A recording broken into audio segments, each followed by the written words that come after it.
Bonjour à tous, merci de participer à cet atelier digital Comment bien investir sur les fonds thématiques. Je suis Pierre Miramont, je suis responsable de l'analyse des fonds chez Cantalis.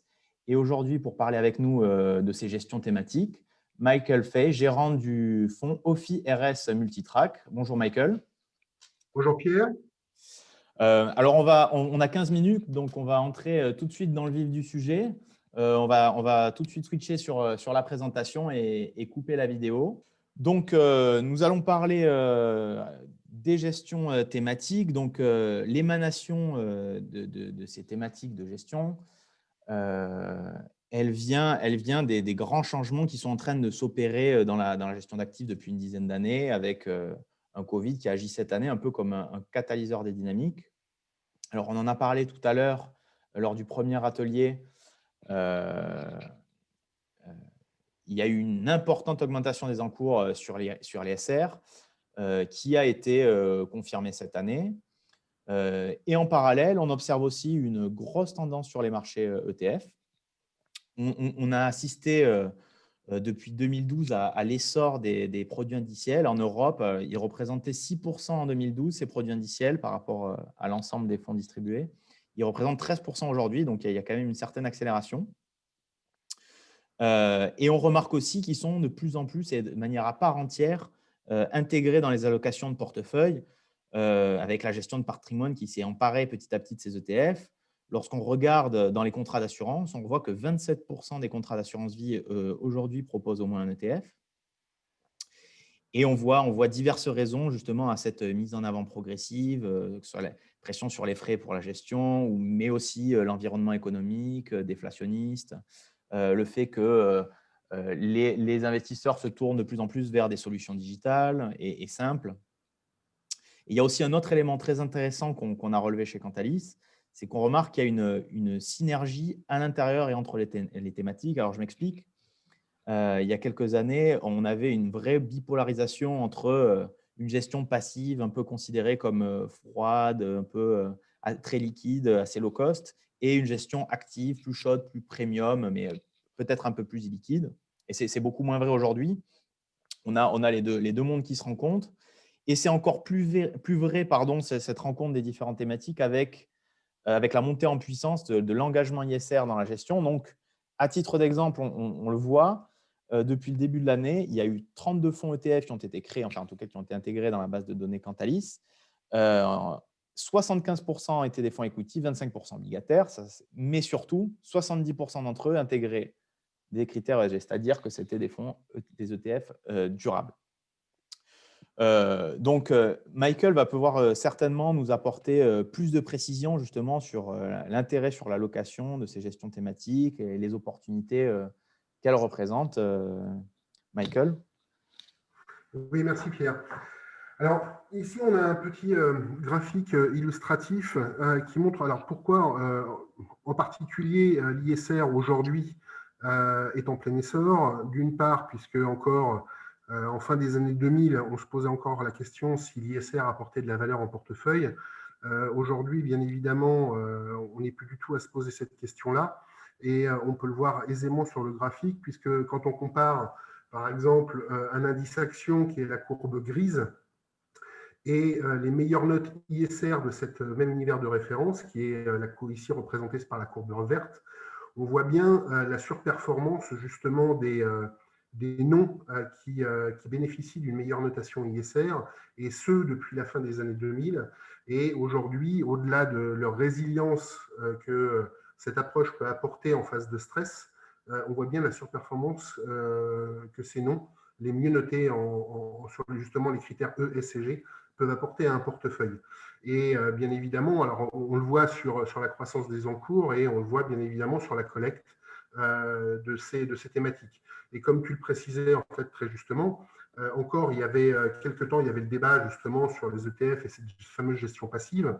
Aujourd'hui, quand on prend en fait des indices, ne serait-ce que actions de type, alors je vais citer MSCI par exemple, où on a quasiment jusqu'à 75% d'exclusion de l'univers justement les moins bien notés, on n'est plus tellement sur de la gestion passive. C'est-à-dire que là, on prend des vraies tendances, des vrais paris, et on retourne bien en fait sur le principe de gestion active, alors certes indicielle, donc ça reste quand même encore des ETF, on n'est pas sur la gestion de conviction et voire de la gestion engagée comme le peuvent faire encore des gérants actifs, et c'est tout l'avantage, et c'est pour ça que l'on trouve encore aujourd'hui des points de croisement justement entre ces deux gestions pour réussir à faire une offre attrayante pour les clients. Alors, sur ce slide numéro 4, on voit justement, j'en parlais à l'instant aussi, la croissance des encours des ETF. T'en toucher un mot juste avant. C'est vrai qu'on estime que très rapidement, ces ETF ESG vont peser quasiment 25% des ETF au sens large.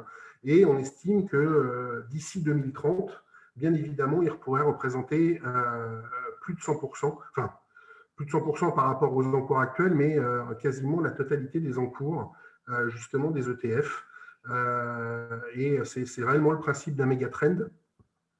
Et on peut même se poser, aller un peu plus loin et se poser la question si les indices classiques, comme par exemple le S&P, l'Eurostoxx ou encore le CAC 40, pourraient devenir en fait à terme, avec justement les efforts que font toutes les entreprises. Alors elles ont naturellement un intérêt, hein, c'est de toujours rester dans les indices et d'être sélectionnées par les investisseurs, mais aussi parce que c'est aussi une prise de conscience de la part d'une grande partie des sociétés aujourd'hui, et ce qui devrait grossir. On va obtenir des indices qui seront naturellement ISR en prenant les facteurs ESG. Merci Michael. Alors, la question qu'on va se poser avec toutes ces indications sur cette gestion thématique, ça va être comment aller chercher des fonds. En tout cas, nous, c'est la question qu'on se pose chez Cantalis, créer l'outil pour trouver justement les produits qui vont faire preuve de flexibilité, de performance et qui vont exploiter ces thématiques de gestion. Donc, on va passer sur un atelier un peu plus pratique. On va aller sur le site Cantalis. Donc là, on est sur l'onglet de recherche. Donc justement, je parlais à l'instant de flexibilité. J'en profite pour apporter un point d'éclairage, on va dire, sur les catégories Cantalis. Comme vous le savez, que ce soit un fonds d'allocation ou un fonds flexible, on va avoir une composition mixte des classes d'actifs qui composent les fonds. Donc chez Cantalis, qu'est-ce qu'on a fait ? On a divisé en fait ces produits d'allocation d'actifs en diverses sous-catégories qui permettent justement d'aller chercher les profils de fonds qui nous intéressent. Donc, les fonds d'allocation prudente, équilibre et offensif qu'on investit, ça va être des fonds composés donc pour le prudent à 75% de produits obligataires et 25% plutôt d'equity. L'équilibré, ce sera 50-50 et l'offensif l'inverse. Donc voilà. Mais ça va être des allocations stables. Et ce qui est intéressant, c'est qu'on a aussi les allocations flexibles avec la possibilité de voir est-ce qu'il y a des fonds flexibles plus prudents, est-ce qu'il y a des fonds flexibles plus, on va dire, avec plus d'amplitude, capables de s'investir entre 0 et 100% d'actions ou à l'inverse, entre 0 et 100% d'obligations. Donc, c'est ce qu'on appelle chez nous les allocations flexibles. Et donc, je parlais de prudent juste avant, ça va être des fonds où il y aura une part d'actions ou maximum de 50%. Donc, si dans Cantalis, on s'intéresse par exemple au fonds d'allocation d'actifs, je vais cliquer ici. Donc, dans la recherche avancée, je mets la part principale pour pouvoir bien avoir seulement une part par fonds, pour éviter d'avoir une redondance des produits. Je vais rechercher et je vais tomber sur un univers de fonds de 1800 fonds d'allocation. Donc, on parlait à l'instant de flexibilité. Donc, intéressons-nous plutôt à des allocations flexibles. Monde, par exemple, pour pouvoir avoir le plus d'amplitude possible au niveau de la gestion sur l'allocation. Et comme on parle ici de thématiques, on va pouvoir aussi intégrer les critères ESG dont j'ai parlé à l'atelier précédent, donc uniquement ISR par exemple, et appliquer cet onglet et appliquer cette recherche. Donc là, vous voyez, on va tomber sur 70 éléments. Donc, j'ai oublié de faire un petit refresh avant avec juste les fonds flexibles. On avait 1130 fonds. En ayant intégré des critères ESG, on tombe à 70 fonds. Et puis, maintenant, comme on est sur un outil de notation et de classification, intéressons-nous aux produits 5 étoiles, par exemple, et qui ont une intensité forte ESG. Et donc, on va vraiment avoir une liste beaucoup plus petite où on va retrouver le fonds OFI RS Equity Climate Change, Multitrack, pardon. Oui, entre deux ateliers, je bug. Multitrack, donc, dont Michael va pouvoir peut-être nous apporter plus d'éléments spécifiques de précision, donc en revenant sur la présentation. Michael, je te laisse la parole. Pardon. Merci Pierre. Alors, qu'est-ce que le fonds OFI-RS Multitrack? Le fonds OFI-RS Multitrack, donc, comme tu le disais et qui correspond à tes critères de recherche, c'est un fonds flexible, international, ayant un SRRI de 4 et avec une approche dans la sélection de ses sous-jacents entièrement basée ISR, donc basé sur les critères ESG. Alors, pourquoi on avait choisi en fait cette allocation internationale?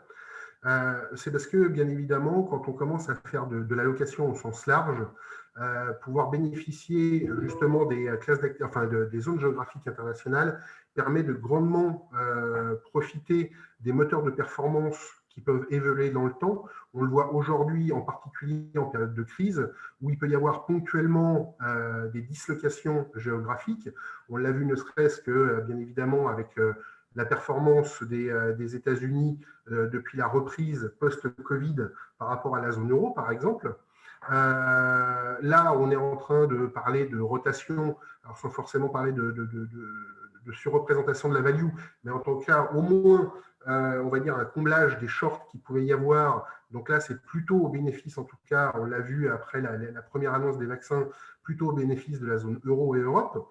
Donc, c'est vrai qu'il faut aller chercher justement cette diversité dans les zones géographiques. Et on le voit sur le graphique de gauche, comparativement, et on le voit en gris et en rouge, qui sont les indices actions et taux de la zone euro, comparativement à un indice de référence 50% actions internationales, 50% taux international, on voit bien que au niveau en fait de cet indice de référence, on fait quasiment la même perf sur ces 5 dernières années que l'indice action, grâce justement à cette diversification. Aussi en termes de volatilité, en termes de risque, quand on prend la volatilité 1 an quotidienne sur cette historique de 5 ans, on voit là aussi que, alors qu'on obtient quasiment, après justement cet épisode Covid qu'on a pu avoir, quasiment 30% de volatilité sur les indices actions. Alors certes, les indices taux, on est autour de 5, mais on voit que justement un indice de référence 50% actions, 50% taux international est de l'ordre de 15%, donc 2 fois moindre que la volatilité des actions, alors que pourtant en termes de performance, sur 5 ans, on est relativement équivalent justement à cet indice action. Et donc, on voit bien qu'une diversification internationale permet de générer de la performance sur la durée et performance ajustée du risque. Et c'est bien ça qu'on recherche dans OFI-RS Multitrack, c'est cette performance ajustée du risque. Et c'est pour ça qu'il bénéficie d'un SRRI de 4. Alors, sur le slide d'après, là aussi, quand on parle d'allocation, au même titre qu'on va aller chercher de la performance et de la diversification sur les différentes zones géographiques, on va aussi dans OFI-RS Multitrack, au-delà des 2 classes d'actifs cœur que sont les actions et les taux, aller profiter des classes d'actifs de diversification et de substitution en fonction des momentum de marché sur d'autres classes d'actifs qui peuvent être évidemment les actions émergentes, les devises qui sont prises dans OFI-RS Multitrack comme une classe d'actifs, ça veut dire qu'on peut monter jusqu'à 50% d'exposition aux devises, du high yield bien évidemment, puisque même s'il peut réagir un peu comme les actions, il y a des fois comme aujourd'hui, il peut offrir un meilleur rendement en termes de portage que les actions, mais aussi sur la partie taux, on peut aller chercher de l'investment grade et de la dette émergente en devises locales ou en dollars.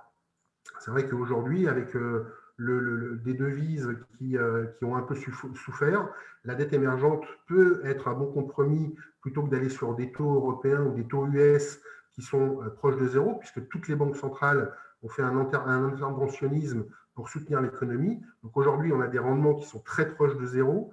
Donc évidemment, la classe taux ne joue plus la classe d'actifs refuge, sa classe d'actifs de portage en cas de situation adverse un peu de marché. Donc, il faut s'offrir l'opportunité, plutôt que d'avoir une grande partie de son portefeuille, et tu parlais par exemple tout à l'heure des profils prudents, plutôt que d'avoir une grande partie de son portefeuille qui rapporte zéro, être dans la capacité d'aller chercher d'autres classes d'actifs pour se permettre d'avoir justement du portage et de faire cet arbitrage dynamique entre les actions et les taux en fonction des dynamiques de marché. Et là encore, au même titre que la zone géographique, on est toujours en fait dans une optique de génération de performance ajustée du risque. Alors, comme je disais aussi tout à l'heure, OFI-RS Multitrack a cette grande particularité d'aller chercher tous ces sous-jacents en ETF et en plus en ETF ISR, de préférence labellisés. Pour la simple et bonne raison, c'est qu'on est en plein process, c'est un petit côté insight, en plein process de labellisation justement du fonds. Et donc, on va chercher justement des ETF ISR labellisés d'État.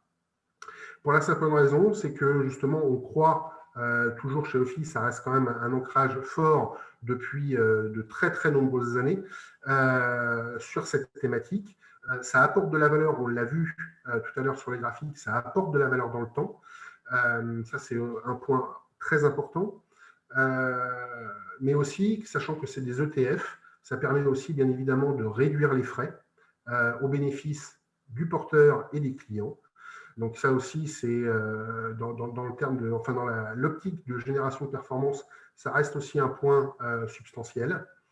Et on a choisi en fait deux partenaires qui sont leaders justement dans ces ETF ISR, que sont pour l'instant iShares et Amundi. Comme on disait tout à l'heure, le marché va s'étoffer, va grandir, va gagner en capacité. Ce sera d'autant plus l'occasion d'aller chercher de nouvelles thématiques, toujours sur des ETF ISR, d'aller chercher de nouvelles sources de valeur, voire de nouvelles zones géographiques. On pourrait très bien imaginer que assez prochainement, on se retrouve par exemple avec des ETF Chine ISR. Et comme on sait que ça peut être une thématique dans les mois et années à venir relativement intéressante pour les portefeuilles, en particulier les portefeuilles d'allocation monde. Et bien évidemment, on s'appuie sur cette expertise d'allocation connue et reconnue chez OFI, là aussi depuis de nombreuses années. Merci beaucoup, Michael, pour toutes ces précisions. Avant de conclure cet atelier, on va essayer chacun notre tour de donner un petit insight peut-être pour les gens qui nous regardent. Donc, du côté Cantalis, je pense que pour revenir sur cet aspect de gestion flexible, pour nous, l'insight, ce sera de bien regarder le risque des fonds, les ratios tels que le Sharpe et le Sortino, notamment sur une catégorie telle que la gestion flexible. C'est difficile dans une catégorie assez hétérogène de comparer les produits entre eux. Donc, vraiment voir cette performance par unité de risque ou par unité de perte de performance, elle est assez importante. Et cela en plus, effectivement, évidemment, de la distribution, les encours et les frais que le fonds renseigne. Peut-être, Michael, tu auras aussi un insight à donner avant qu'on termine. Oui, alors bien évidemment, alors même si sur le desk, toute l'équipe en fait a l'occasion de gérer plusieurs profils de risque, c'est vrai que en tant que on va dire un peu coordinateur justement de ces allocations sur le desk OTC diversifié, j'ai une préférence évidemment pour OFI-RS Multitrack, comme on vient de le dire, pour l'ensemble de ses avantages, en particulier le côté monde et le côté différentes classes d'actifs. C'est ça qu'il faut bien faire attention, et on l'a vu en fait cette année lors du Covid. Bien évidemment, j'allais dire, on n'est pas des magiciens, c'est-à-dire qu'on n'est pas des médecins. Donc, une crise comme le Covid, c'est difficilement anticipable. Bien évidemment, ce n'est pas forcément là où on va nous attendre à, en amont, réduire le risque. Par contre, là où on nous attend, et c'est là que les clients nous attendent, c'est de savoir, en fait, justement, d'avoir une gestion dynamique pour savoir quand est-ce que remettre du risque. C'est ce qu'on a eu l'occasion de faire au mois de mars, donc de remettre du risque quand on était quasiment sur les points bas du marché.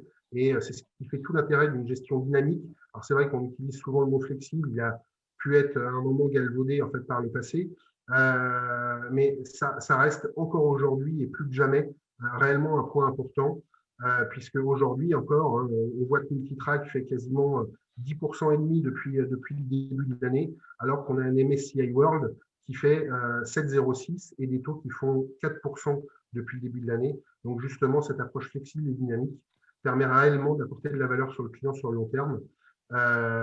Donc c'est bien ça à faire attention, c'est de ne pas forcément rester ancré sur des allocations trop fixes.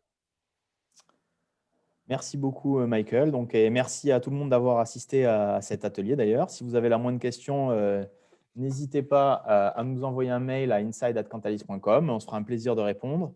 Et vous pouvez évidemment interagir avec nos partenaires, dont OFI aujourd'hui pendant Cantalis Inside par chat ou rendez-vous individuel en visioconférence. Bonne journée. Bonne journée.